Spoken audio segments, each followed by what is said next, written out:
Hailey, bakit napakadami mo yatang dalang dahon ng saging? Anin mo ba yan? Sabi sa kanya ng isa sa mga trabahador at bigla siyang ngumiti. Mukhang sobra pa niya dahil kumikintab ang mga mata niya nang tanungin siya kung para saan ba mga yon. Eto po ba?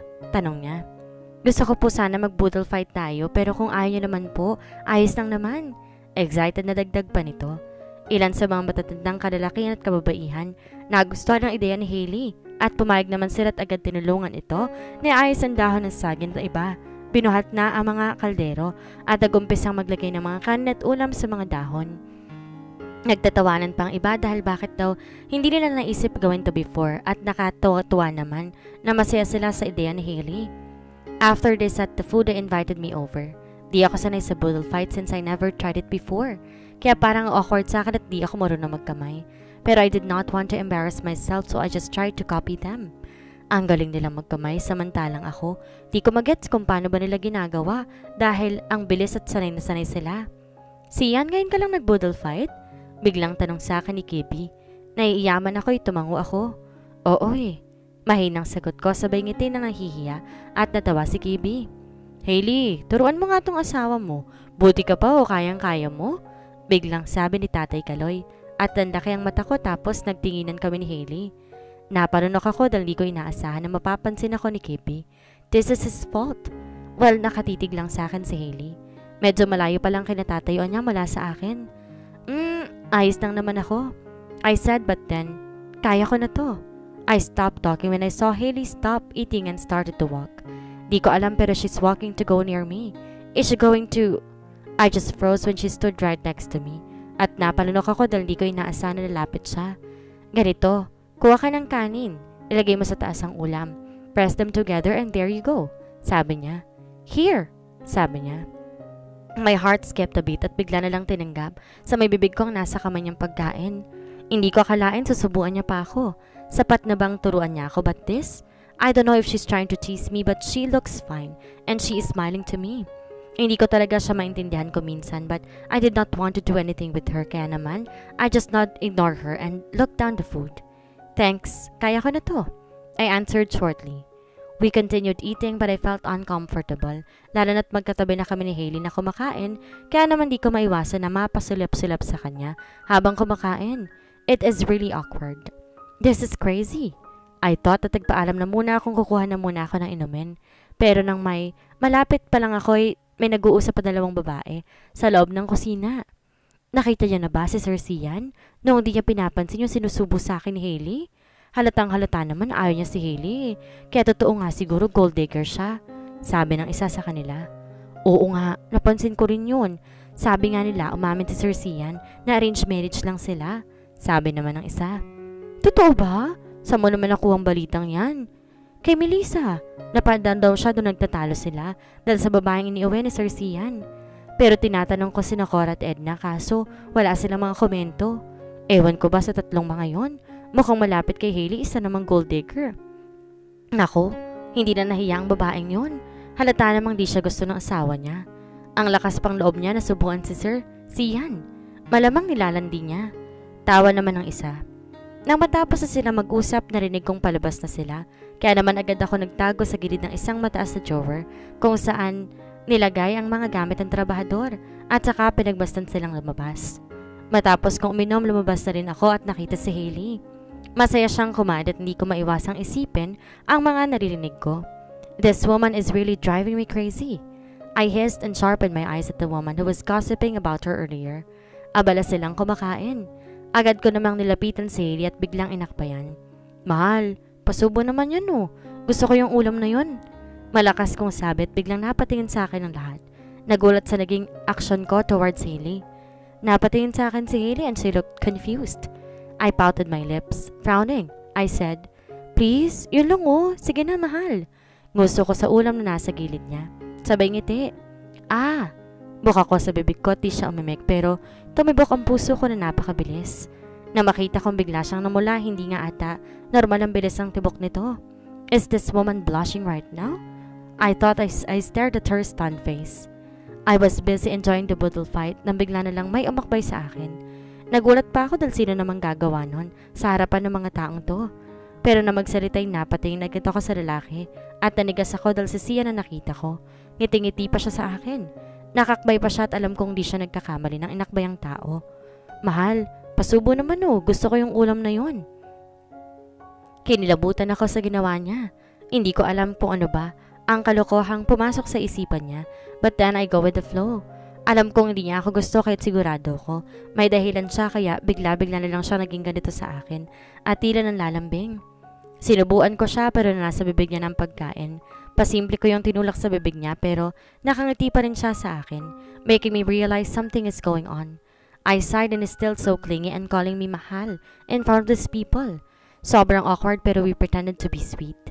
Matapos kumain, nagpatulong akong iligpit ng mga dahon at iba pa. Parang ang saya pala dahil hindi ko na kailangan maghugas na napakaraming plato kapag boodle fight. Masaya din akong tinulungan ng ibang mga matatanda at kinatawa ko. Pero as expected nandun na si Sian para tulungan ako. Still playing the game he started to play. Pero hinayaan ko na lamang siya. Matapos ang mga dapat kong gawin, nagpaalam na ako para makabalik sa ranch house. Pero si Sian patuloy pa rin sa kung anumang ginagawa niya. He held my hand and gave me a wink. Tara, balik na tayo. Na medyo nakakaliwa kami sa lahat, bigla ako inilas ang kamay ni Sian sa pagkakahawak niya sa akin at agad akong tumayo sa harapan niya and gave him a glare and he did not look away and stared at me. What do you want to ask? Sabi niya. I knew it. Alam niya, nagtataka din ako. Anong ginagawa mo? Tanong ko. Ano sa tingin mo? Sagot niya naman at natawa ako. Ha? Ano namang alam ko sa gusto mo mangyari? Pero alam ko umaarte ka lang kanina. Sabi ko, what if I'm not? What if I want to be your caring husband from now on? Sabi niya. My heart is thumping in my chest so fast. Ano bang sinasabi ng lalaking ito? Hindi. Hindi. He is teasing me. Kaya naman ngumisi ako, tiningnan siya ng masama. Hindi mo ako mabibiro. You are so cold to me earlier and now suddenly became so clingy kaya tapitin mo nga ako. Bakit mo to ginagawa? I said in a mean voice and he chuckled at my statement. I don't know but I found him cute when he chuckled. Baliw na ata ako pero totoo. Unti-unti na nagiging charming sa akin ang lalaking ito sa hindi ko maintindihang dahilan. Ano na? Masungit kong tanong at bumuntong hininga naman siya. Fine. You are clever, Hailey. You caught me. Sabi niya at ipiniliwanag niya sa akin ng mga narinig niya. Masyado siyang honest at sinabi niya pa talaga lahat ng narinig niya. Kahit alam ko lang gano'n na talaga ang nasa isip nila. Even though I know how bad they think of me, it still hurts me to hear the words they think of me. Nakasimangot ako sa lungkot pero pilit pa rin akong ngumiti sa harapan ni Sian. Ayos lang. Alam ko namang hindi ko sila masisisi dahil wala naman silang alam at iyon kasi ang naririnig nila. Ngiti ko sa kanya and he looked surprised. Hailey, how can you still smile and understand them despite the words they said against you? Hindi ko naman inaasahan ang tanong niya pero para napakaseryoso niya. Parang hindi pa siya makapaniwala na wala akong sama ng loob sa mga taong iyon. That's because it gains me nothing for feeling bad about them. Wala naman talaga ako mapapala at ang tanging bagay lang na makukuha ko ay sakit ng ulo at sama ng loob kaya naman I just don't think about what they thought about me. I just chose to love them still and understand them as long as I can. Binigyan ko siya na matamis ng ngiti at sinabing, well, if everyone does not like you and badmouth you, you just have to think positive and learn to forgive and forget. You cannot control their minds, but you can let them see the truth in your actions, and I'm confident that someday they will realize that I am not the woman they think I am today. Hindi siya nakaimik ng ilang minuto, pero matapos nun ngumiti siya sa akin. A genuine smile that I never saw in him. It's a heartwarming smile. I'm impressed. But I guess we have to keep going with the flow when they are around. What do you think? He suddenly offered. Napaisip muna ako kung papayag ba ako sa sasabihin niya o hindi. Pero sa totoo lang, hindi ko talaga siya maintindihan. Minsan mabait siya, minsan masungit. Napaka-moody niya pero naumpisahan niya na kaya naman sa bandang huli, wala ako nagawa kundi pumayag sa kung ano man ang gusto niyang gawin. Fine. Maikli kong sagot at ngumiti naman siya. Sabay kaming bumalik sa ranch house. Pero, pagbalik namin ay nakita ko si Ma'am Odette na nakatayo at may kausap na babaeng napakadonya ng datingan. May malalaking bilog na hikaw sa tenga at puno siya ng alahas sa katawan. Mukhang mayaman siya pero mukhang hindi masaya si Ma'am Odette sa kanya dahil napakalalim na mga mata niya sa babaeng ito at nang mapansin kong kamay niya. Nanginginig to habang nakabilog at mukhang gigil na gigil siya. Sumulyap naman ako sandali kay Sian at mukhang pareho kami ng iniisip. Nagtataka ko ano nangyayari at kung bakit gano'n na lamang ang aura ng dalawa sa isa't isa. Oh, Sian, andyan ka na pala. I just came to visit. Masaya ako makita ka. Ngiti nito kay Sian at nilapitan saka nakipagbeso-beso pa kay Sian. Pero mukhang di siya nito gusto ni Sian dahil bigla umiba ang ekspresyon ng mukha niya. Tumingin sa akin ng babae at nagtaas ng kilay. You must be his wife. The poor cheap girl. So totoo nga. She chuckled. They were right. You look like a garbage. She smirked and suddenly sharpened her eyes at me. Hindi ko alam kung sino ba siya pero tagos sa puso kong sinabi niya. I controlled my emotions. Oh, Sian, andyan ka na pala. I just came to visit. Masaya ako na makita ka. Ngiti nito kay Sian at nilapitan saka nakipagbeso-beso pa kay Sian. Pero mukhang di siya gusto ni Sian dahil bigla umiba ang ekspresyon ng mukha niya. Tumingin sa akin ng babae at nagtaas ng kilay. You must be his wife. The poor cheap girl. Sa totoo nga, she chuckled. They were right. You look like a garbage. She smirked and suddenly sharpened her eyes at me. Hindi ko alam kung sino ba siya pero tagos sa puso kong sinabi niya. I controlled my emotions at kinalma ko ang sarili ko. Whoever is the person is, alam ko may issue sa pamilyang ito. Tita Marcella, what's your words? I said na magbitaw siya ng hindi malunok na mga salita kay Hailey. Hindi ko alam kung bakit pa siya nandito but I did not feel something right here. Hindi ko rin alam kung paano niya nalaman na asawa ko si Hailey. Well, ganun nga siguro kabilis kumalat ang balita. Tumingin sa akin si Tita Marcella at iritableng huminga ng malalim. She bent her one brow at me and clicked her tongue. How are you, Sian? What is wrong with my words? Hindi ba't sa'yo mismo nanggaling na this were an arranged marriage? You said it yourself. Sabi niya and I instantly went confused. Ano ang sinasabi niya? Ang tagal kong inisip ko na ibig sabihin niya cause we never talked before. Tell me, how did you know? And why are you here? I asked pero tumawa lamang siya. Hindi na ako natutuwa sa kanya but then I remembered the day that I went furious after my dad found out I brought Estella here in the ranch house. Recollecting that scene, my eyes widened in horror. Someone from the workers knew them, and told them about what happened. I thought and clenched my jaw and stared at Mrs. Marcella. Well, Aki wants to invite you in her party tomorrow night. I hope to see you there. Sabi niya at nailabas ang isang invitation card sa kanyang bag at saka iniabot iyon sa akin. Be sure that you will go. She paused and stared at my wife. So yo, pretty? That's all, I have to go. I have still things to do. She smirked and said goodbye. Bago siya umalis, nakipagbeso-beso pa siya kay mama. Pero alam ko namang kaplasikan niya iyon at kita kong galit sa mata ni mom. Bye honey, see you later. Sabi niya kay mom at saka umalis. Nang makaalis na siya ay agad akong nilapitan ni mom. We are going to that party, she said with fears in her eyes. Pero hindi ako sang-ayon. I don't want to go, mom. I have nothing to do with them, I exclaimed. Pero hindi ko alam dahil mapilit si mom and she wanted us to go to that nonsense party. I did not want to even see Aki. She is so nosy and annoying. We have to, Sian. I need to know what their family is trying to do that she have to come all the way here. I knew she spoiled Aki a lot but I have to teach that kid a lesson. She should be over you. She always does this. Naiinis pang sabi ni mom.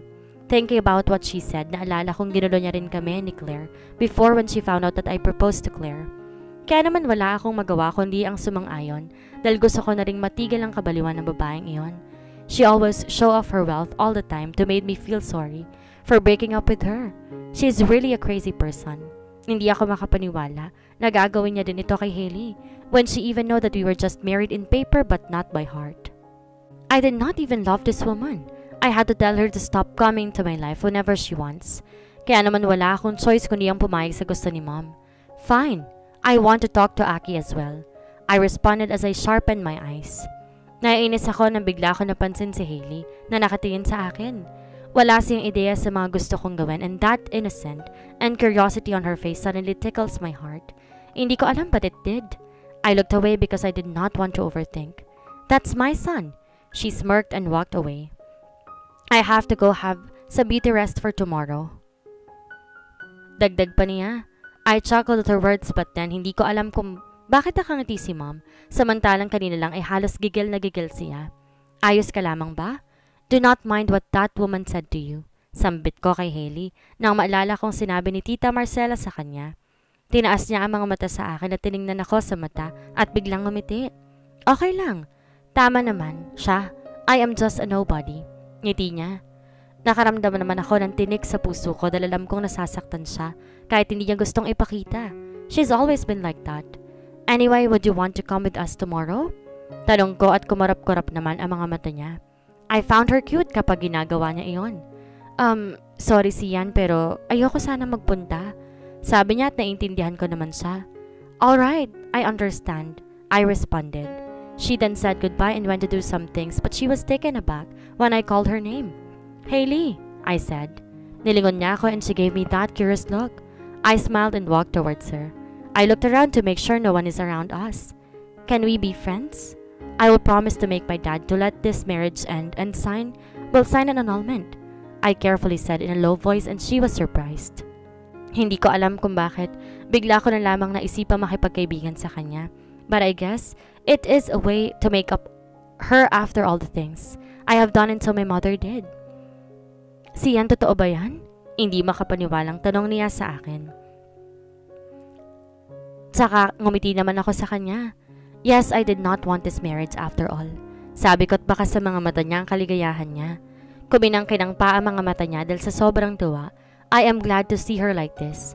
I finally found an answer kung bakit siya pumayag na ikasal kami. And only one question remains. And only Dad can answer me. Malapit na siyang dumating. 2 days na lamang at malalaman ko rin ang sagot sa mga tanong ko.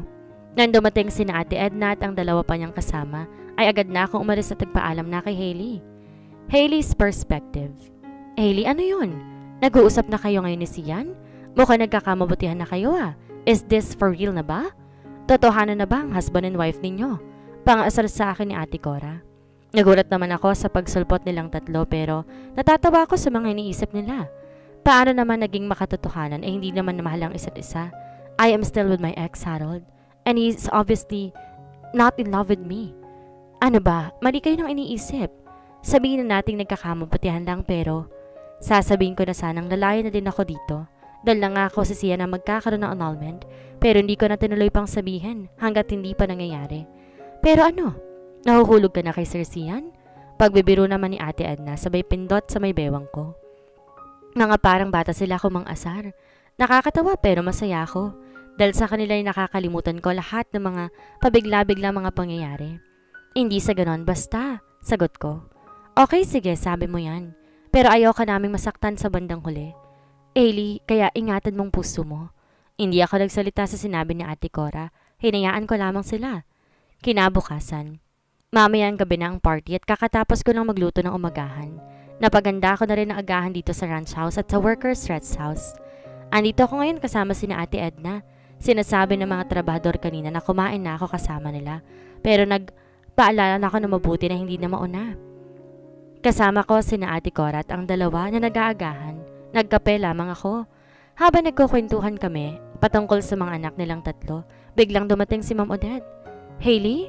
Sabi nito sa akin at agad naman akong tumayo. Binati siya kahit nabati ko na siya kanina. Magandang araw po, Ma'am Odette. Sabi ko and then she scowled and rolled her eyes. I really don't like your style.